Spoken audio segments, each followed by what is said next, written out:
It was a gorgeous end to the first night of September. This is what it looked like up at CSU, up in northern Colorado, a gorgeous sunset to wrap it all up. And while it was relatively warm today, we saw a sign of the changing seasons. Waterworld closed for the summer season. Yep, September is here. Kathy, we have to accept it. School's in session. Starting to feel like fall, or at least it will soon. I know, but doesn't it feel like the pool should stay open a little longer? Yeah, if they, especially on weekends. I mean, Right? kids are in school. Yeah, because this is the best time of year. We've got temperatures in the 80s for at least the next week. Hard to believe, but here we are. It's September, and we have a beautiful night. The Aurora Borealis could be visible tonight. We're getting some reports and pictures in from areas like North Dakota, Minnesota, states to the north of us. But it's possible with clear skies tonight, you could see the northern lights. So if you do, let us know. Send the pictures in. They're having fun tonight up in Fort Fun. Live look at the campus up in Fort Collins, where temperatures are holding anywhere from, well, 66 in Fort Collins to 71 here at the studios and 59 out at DIA. Thankfully, the winds are lighter. They were pretty gusty out of the north, coming in out of the east this hour. Only isolated showers to track over the southern half of the state. They're moving from Del Norte down to Antonito, and we have very little in the way of cloud cover tonight or tomorrow. But late in the day, an isolated foothill storm, not out of the question, so a little bit of a change for tomorrow afternoon. Comfortable string of numbers for the overnight temperatures. And coming up, we'll take a look at the extended forecast. After a mild start to the month, we've got some changes coming next weekend. Those details ahead. A construction worker who was shot while working in Adams County this morning has been released from the hospital. As he recovers at home, the 21-year-old man accused of firing the gun is in jail. 9 News reporter Shalima Maharaj is here in Shalima. Investigators say the construction worker was trying to get the driver to slow down. Yeah, deputies say the worker was just trying to do his job, certainly not expecting to have a gun pulled on him. And he played a big role in helping police track down the man who shot him. An individual down is what the call came in as. The injured person turned out to be a construction worker. They identified a victim who had a gunshot wound to the lower leg. Adams County Sheriff's Office PIO Nicole Navarud says the construction worker was trying to get the driver to pump the brakes. The suspect inside the car got out, had an altercation with the victim on scene. After shooting the worker, the suspect took off. He did get a picture of the license plate of the vehicle that the suspect fled in. The deputies were able to circulate that license plate number. There was a hit on our camera system throughout the county. 21-year-old Isaiah Small of Commerce City was later arrested. Last year, 56% of the calls Colorado State Patrol received were for road rage. Troopers say that and speeding are a recipe for disaster. You may say you have control of your vehicle, but anything can always happen at any moment, whether it be a sudden blowout, flat tire. CSP Trooper Gabriel Molter is urging drivers to consider the consequences of losing your cool behind the wheel. You can be seeing an increase in those points that are taken from your license by speeding through those construction zones. And fines could range over $300. Now, Isaiah Small is facing charges of first-degree assault and felony menacing. In studio, Shalima Maharaj, 9 News. A city council member in Aurora is pushing for answers tonight after a police officer shot and killed a man over the weekend. This happened Saturday night. Video obtained by 9 News Investigate shows the man stepping towards the officers near 6th and Billings and the officer stepping back. The officer has a gun. When they step into traffic, the officer fires multiple shots. Police chief in Aurora there said that he's still trying to piece together exactly what happened before the shooting. But council member Allison Coombs says city leaders must do more to prevent deadly police shootings. We have not succeeded there. So I think we have to go back to the community and understand what they would like to see, and then also bring to them something that's going to make a difference, something that's going to move the needle here. The police chief says the shooting was captured on the officer's body-worn camera as well as surveillance cameras from nearby businesses. Councilmember Coombs is urging them to release that for the sake of transparency.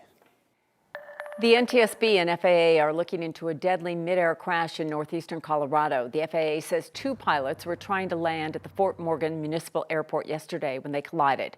2 people were on board each plane. 1 person was killed, 3 others hurt.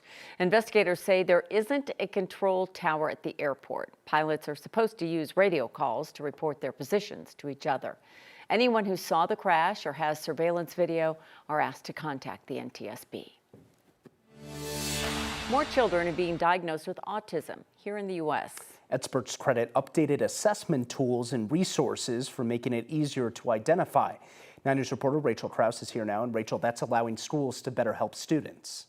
Yeah, Denver Public Schools says as we learn more about the autism spectrum disorder and assessments get better, more students are being identified. Since 2020, there's been a 59% increase of students with autism.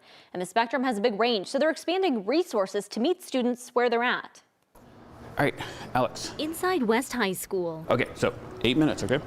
Their newest classroom might be their most calming. 1 more minute. Jonathan Baker says the focus here is ensuring students are comfortable. This space is set up where they can relax, calm themselves, collect themselves in the classroom. So we've got rocking chairs, bean bags.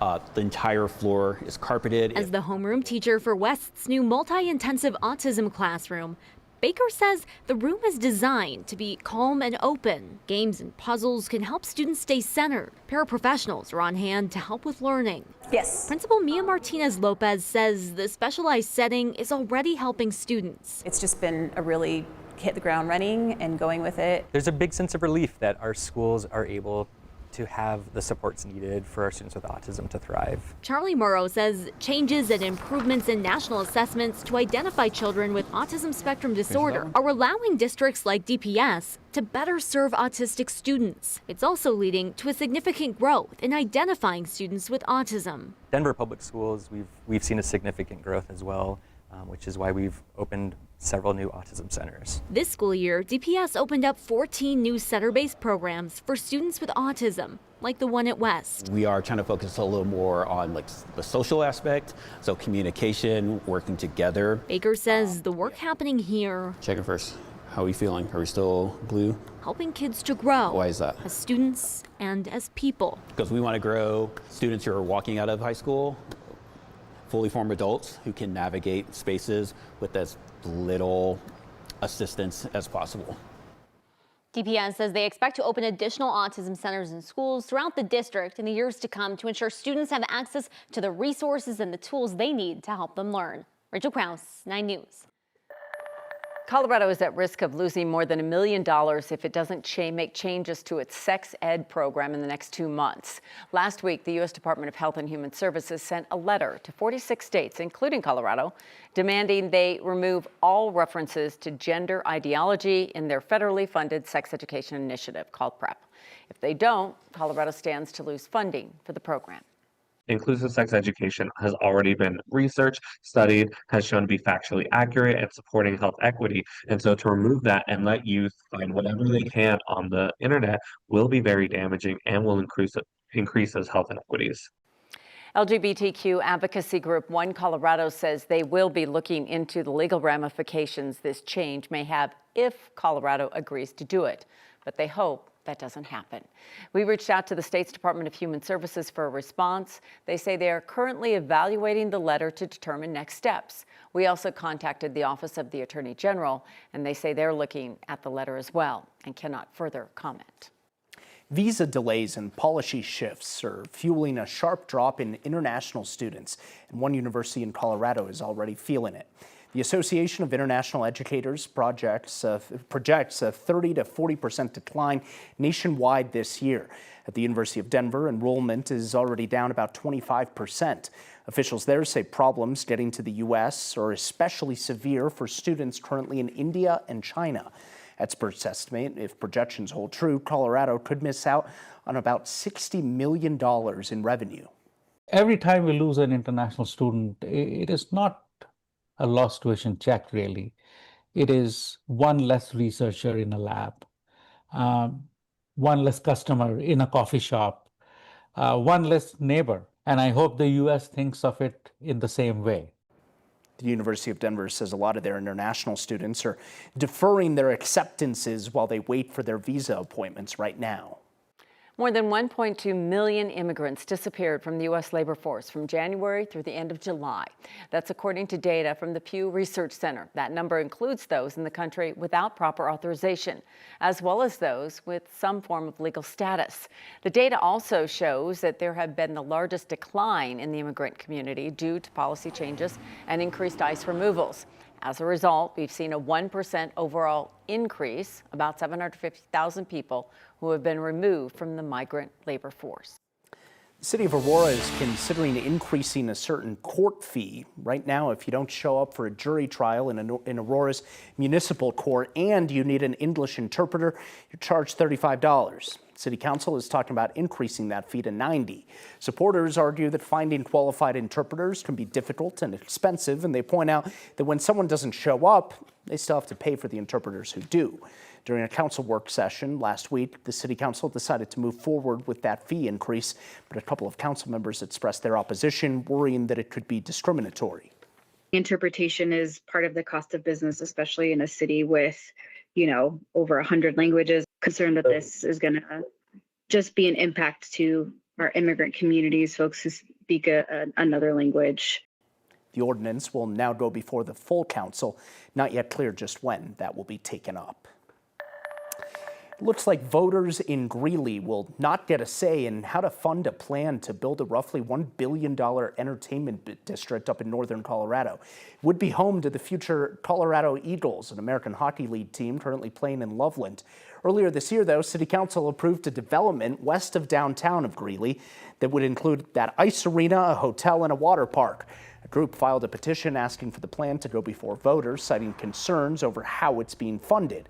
They argue the plan is too risky because the city would have to use the city hall, the courthouse, and the fire and police stations as collateral for the loan. Another group challenged the petition. A hearing was held last week, and just yesterday, a hearing officer determined that it should not be on the ballot because the ordinances it challenges are administrative in nature. You may hear some sirens going off in Boulder County. The county is upgrading 20 outdoor warning sirens over the next 2 weeks. Boulder County says these sirens provide clearer messaging. They'll be used to alert people who are outside to wildfires, floods, and other disasters. When workers install them, they'll also be tested. But the messaging should be clear that it is a test. The sirens are going up in places including Louisville, Superior, and Lyons. They were purchased using a federal grant. A bus station in Boulder that's been closed since 2020 will now reopen tomorrow. Boulder Junction at Depot Square Station is right near 30th and Pearl in Boulder. RTD closed it during the pandemic as it cut services around the Denver metro area. It won't just be routes around Boulder. Starting tomorrow, buses will start going between Boulder Junction and Denver Civic Center. There will also be routes all the way out to DIA.